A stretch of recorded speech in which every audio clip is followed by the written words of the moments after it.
एक परीक्षा में 35% छात्र पास हुए तथा 455 छात्र फेल हो गए। ज्ञात करें उस परीक्षा में कितने छात्र शामिल हुए हैं, यह ज्ञात करना है। तो पास जो है वह कितना है, 35%। अगर 35% पास होते हैं तो निश्चित रूप से 65% विद्यार्थी फेल हो गए हैं। चूँकि टोटल तो 100% ही होंगे, तो 65% विद्यार्थी फेल हो गए और 35% विद्यार्थी पास हो गए हैं, तो टोटल विद्यार्थी 100% हो गए। तो क्या कह सकते हैं हम कि 65% जो विद्यार्थी है वह 455 के बराबर है। 65%, तो 1% जो हो जाएगा 455/65 हो जाएगा। टोटल स्टूडेंट निकालने के लिए हम 100% निकाल देंगे, जो 100 से गुना करना पड़ेगा।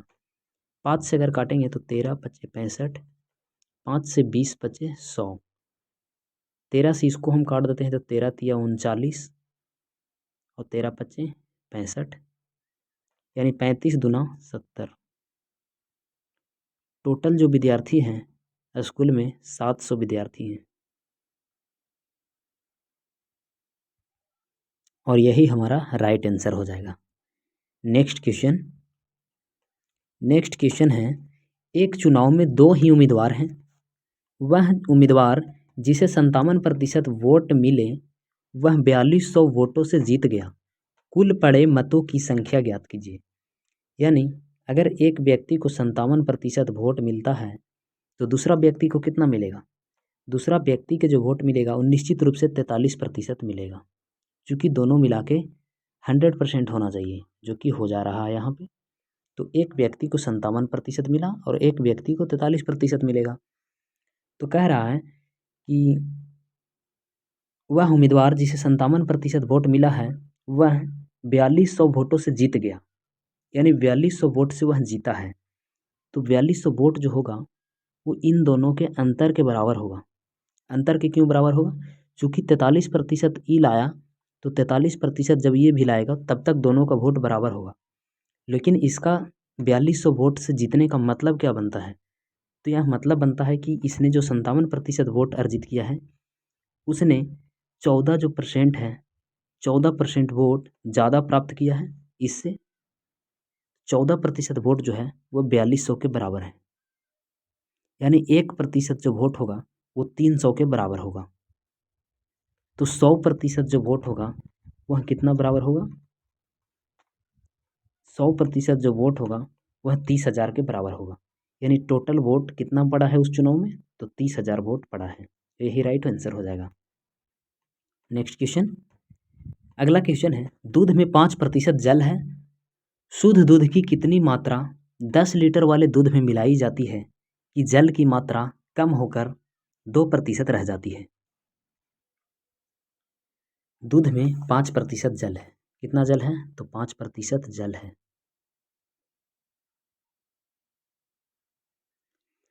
मिलावट वाले दूध है, ठीक है, जिसमें पानी मिला हुआ है और दूध है। 5% क्या है, तो जल है। अगर 5% जल है तो 95% इसमें दूध है, ठीक है। अगर इस दोनों का अनुपात निकाले तो कितना होगा, 1 अगर जल है तो 19 क्या है, दूध है। 19 क्या है, दूध है। अब कह रहा है कि इसमें हमको और दूध मिलाना है जिससे कि 2% पानी रह जाए। अगर 2% पानी होगा तो निश्चित रूप से 98% उसमें क्या हो जाएगा, दूध। अगर इस दोनों का अनुपात निकालें तो 1:49 हो जाएगा। यानी पहले वाला जो हमारा मिश्रण है वो 1:19 में है और नया वाला मिश्रण जो है से 1:49 में होना चाहिए, ठीक है। अब हमको इसमें मिलाना क्या है, तो हमको मिलाना है दूध। अगर हम दूध मिला रहे हैं तो पानी के अनुपात में कोई भी चेंजिंग नहीं होना चाहिए, यानी कोई भी परिवर्तन नहीं होना चाहिए।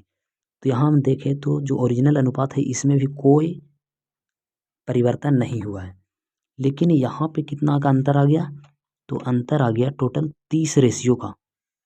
कितना का, 30 रेशियो का। तो पहले वाला जो हमारा अनुपात है 19 और ये एक 20 बराबर कितना है, तो 10 लीटर, यानी 1 बराबर हो जाएगा आधा लीटर। 1 बराबर कितना, आधा लीटर। तो कितना का अंतर आ रहा है, 30 का अंतर आ रहा है। तो 1 बराबर जब आधा तो 30 बराबर कितना होगा, 30 बराबर हो जाएगा 15 लीटर। यानी जो नया मिश्रण है उसमें 15 लीटर दूध होना चाहिए। कितना दूध होना चाहिए? 15 लीटर दूध होना चाहिए और आधा लीटर पानी पहले से है ही। तो इसका जो करेक्ट आंसर होगा वह होगा 15। क्योंकि 15 लीटर अगर दूध हो जाएगा और आधा लीटर पानी हो जाएगा तो वह जो दोनों का प्रतिशत होगा वह 2% हो जाएगा पानी का और 98% दूध का। लेकिन इसमें हम डालें कितना? तो 10 में पहले से कितना दूध है? तो 10 में पहले से 95% दूध है। यानी 10 लीटर में 95% दूध का मतलब है कि 9.5 लीटर पहले से दूध था इसमें। और अब कितना करना है? तो अब करना है 15 लीटर। तो 15 लीटर मुझे करने के लिए 5.5 लीटर और अभी प्योर दूध इसमें डालना पड़ेगा। कितना डालना पड़ेगा? 5.5 लीटर, यानी 5.5 लीटर। यही इसका करेक्ट आंसर होगा। 70% पुरुष है जिसमें 30% साक्षर हैं। यदि सभी निवासियों में 30% साक्षर हैं तो उस शहर में साक्षर महिलाओं का प्रतिशत ज्ञात करें। टोटल निवासी कितने हैं? तो 2500 टोटल निवासी। इसमें से मेल कितना है? मेल 70%। तो 70% अगर 2500 का निकालेंगे तो कितना होगा? 1750। ठीक है। अगर 1750 मेल हैं तो निश्चित रूप से बचे हुए जो होंगे वो फीमेल होंगे। तो कितना होंगे फीमेल? तो वह होंगे 2500 में से 1750 घटा देंगे। तो 2500 में से 1750 जब घटाएंगे तो कितना होगा? 750। 750 होंगी महिला और 1750 क्या होंगे? पुरुष। ठीक है, यहाँ तक। आगे देखते हैं। अब कह रहा था कि जिसमें 30% साक्षर है, यानी यह पुरुष में 30% साक्षर हैं। कितना साक्षर है? 30% साक्षर हैं। तो क्या हम 1750 का 30% निकाल सकते हैं?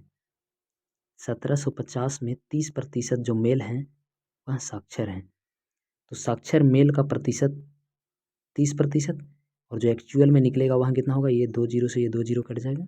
5 तिया 15 के 5 हाथ में 1 और 7 तिया 21 और 1 22 के 2 हाथ में 2 और 3 एकम 3 और 1 4, यानी 425 मेल साक्षर हैं। और बोल रहा था, और आगे क्वेश्चन में बोल रहा था कि यदि सभी निवासियों में 30% साक्षर हैं, यदि टोटल जो निवासी 2500 हैं उसमें 30% साक्षर हैं, तो 2500 के जब 30% निकालेंगे तो कितना होगा? तो 2500 का 30% जब निकालेंगे 30%, तो 2 जीरो से 2 जीरो यहाँ कट जाएगा। 25 तिया 75, 750। टोटल 750 साक्षर होना चाहिए, जिसमें से 425 तो मेल ही साक्षर हैं। 750 में से 425 तो यानी पुरुष वहाँ का साक्षर है, तो बचे हुए जो होंगे वो महिला साक्षर होंगे। तो महिला साक्षर कितना है? 10 में से 5 गया 5, 4 में से 2 गया 2 और 7 में से 4 गया तो 3, यानी 325 वहाँ पे महिला साक्षर हैं, फीमेल साक्षर हैं, और 425 वहाँ पे क्या है? मेल साक्षर हैं। अगर इस दोनों को मिला देते हैं तो टोटल 30% साक्षर हैं। नेक्स्ट देखते हैं। चावल के मूल्य में 25% की वृद्धि से एक क्रेता 400 में 4 किलो चावल कम खरीद पाता है। बढ़ा हुआ मूल्य तथा वास्तविक मूल्य क्रमशः ज्ञात करें। यानी मूल्य में भी वृद्धि हुई है। मूल्य में कितने का वृद्धि हुई? तो 25% की वृद्धि हुई है। 25% का मतलब होता है 1/4, यानी 4 अगर पहले था तो 1 का वृद्धि हो गया, कितना हो गया? 5 हो गया मूल्य। ठीक है। लेकिन यह वृद्धि से 400 रुपया में 4 केजी चावल कम खरीद पाता है। यानी अगर पहले कोई खरीदता था 5 तो अब खरीदता है 4। कितना खरीदता है? 4। अनुपात में है यह। अब ये बताइए, वह बोल रहा है कि 4 किलो चावल कम खरीद पाता है पहले से। तो पहले से अगर रेशियो में देखा जाए तो 1 रेशियो में कम खरीदता है। तो 1:4, तो 4:16 kg अभी खरीद रहा है और 5:20 kg पहले खरीद रहा था वह। ठीक है, 20 kg पहले खरीद रहा था और रेट कितना है तो 400 रुपया। अगर 400 रुपया में पहले कोई 20 kg खरीद पाता था तो उसका जो मूल्य था वह 20 रुपये प्रति केजी था पहले। और अब अगर वह 16 kg खरीद पा रहा है तो 400 रुपया के 16 रुपये केजी का जो दर है वह 25 रुपये केजी हो जाएगा। तो पहले का मूल्य कितना तो 20 रुपये प्रति केजी और अभी का मूल्य कितना तो 25 रुपये प्रति केजी। यह दोनों मूल्य निकल कर आ गया। अगर आपको वीडियो पसंद आई तो चैनल को सब्सक्राइब कर सकते हैं और वीडियो को लाइक कर दीजिएगा। बहुत बहुत धन्यवाद। Thank you.